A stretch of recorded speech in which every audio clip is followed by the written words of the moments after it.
Jawa Timur dan juga Jawa Tengah disebut sebagai dua daerah di mana suara dukungan untuk Anies Baswedan dinilai lemah sehingga kemudian dipilih Caimin, digandenglah Caimin yang harapannya bisa meraup suara, meraup dukungan dari dua daerah tersebut, termasuk juga berharap ada efek untuk bisa meningkatkan elektabilitas dari Anies Baswedan. Apakah cara ini disebut sebagai cara yang mujarab? Untuk itu kita akan dengarkan bagaimana pandangan dari para narasumber, termasuk juga apa strategi Gerindra, apa strategi dari PDIP melihat hal ini. Sudah hadir di samping saya para narasumber yang mewakili Gerindra yaitu Waketum Gerindra Bang Habibur Rahman. Assalamualaikum warahmatullahi wabarakatuh. Selamat malam Bang Habib. Ya. Dan juga selaku pengamat politik yang juga pakar dari komunikasi politik Mas Nyarwi Ahmad juga akan memberikan pandangannya. Assalamualaikum warahmatullahi wabarakatuh. Selamat malam Mas Nyarwi. Malam Putri. Baik.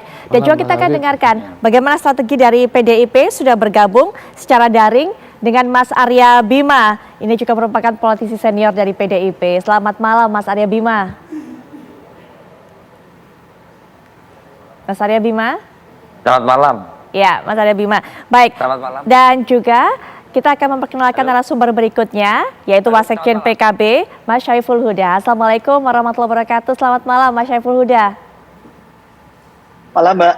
Baik. Semuanya. Ya.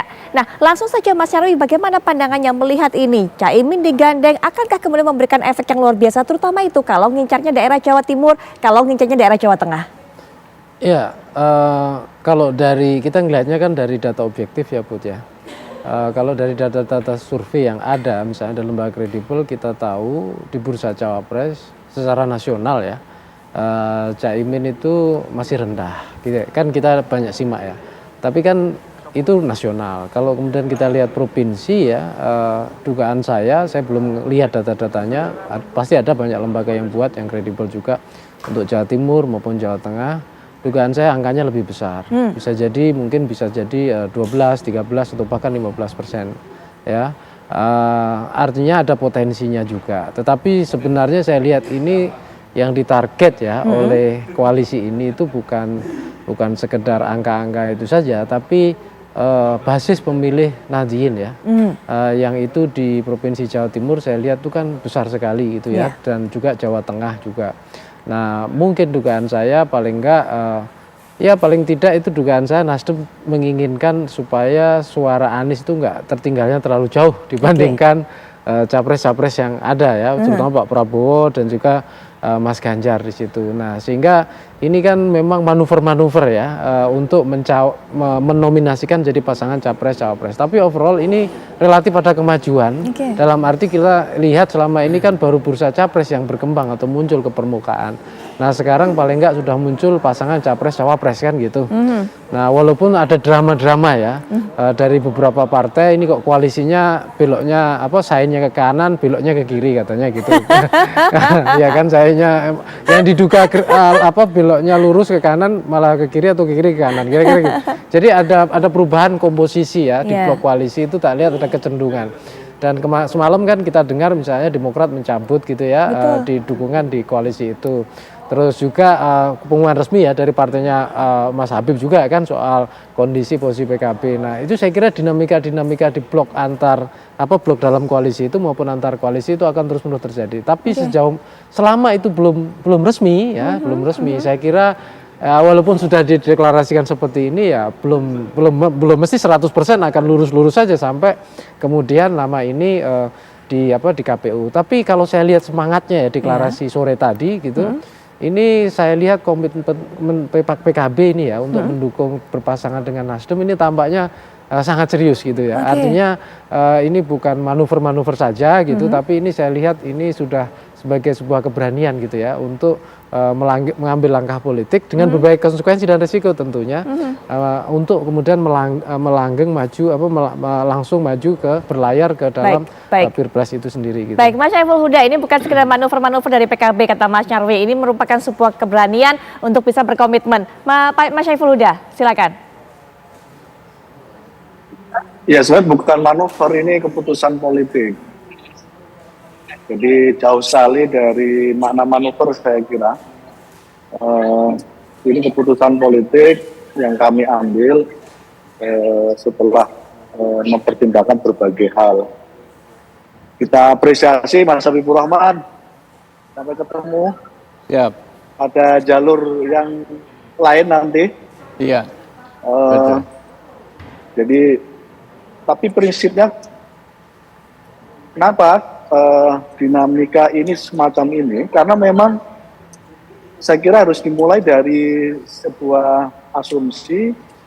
Memang sampai hari ini dari segi lembaga survei tidak ada satupun tidak ada satupun calon presiden yang memenuhi ambang batas aman psikologis 51%.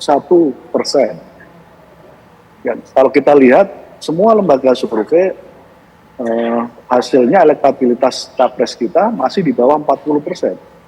Jadi alih-alih nyampe 51%. Nah, itulah yang lalu kenapa dinamika ini begitu sangat luar biasa. Nah, artinya sampai hari ini publik belum meyakini satupun 3 capres kita akan menjadi pemenang dalam Pilpres 2024.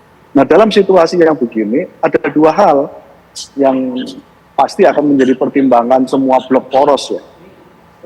Misalnya blok poros Mas Habibur Rahman, blok poros dari PDIP, dan tadi siang kami bikin blok poros baru mendeklarasikan Mas Anies dan Gus Imin. Dan alhamdulillah sudah terlaksana dengan baik deklarasi tadi. Jadi dalam suasana yang semacam itu ada 2 hal. Yang pertama, mempertebal koalisi. Yang kedua adalah mencari sosok cawapres yang dirasa bisa memberikan penggenapan dari kelemahan masing-masing. Nah, pada konteks itu saya mewajarkan ya, termasuk bagaimana Pak Prabowo, walaupun PKB sudah 1 tahun, 19 hari, belum juga beliau berani untuk mendeklarasikan cawapresnya misalnya dengan Gus Imin. Itu terjadi karena masih terus menghitung gitu. Karena itu bagi PKB sendiri juga tidak terlalu masalah gitu. Jadi ya memang jalannya harus begini gitu. Baik, baik. Begitupun Mas Ganjar, ada Mas Arief di sini gitu. Kenapa belum juga memutuskan cawapresnya?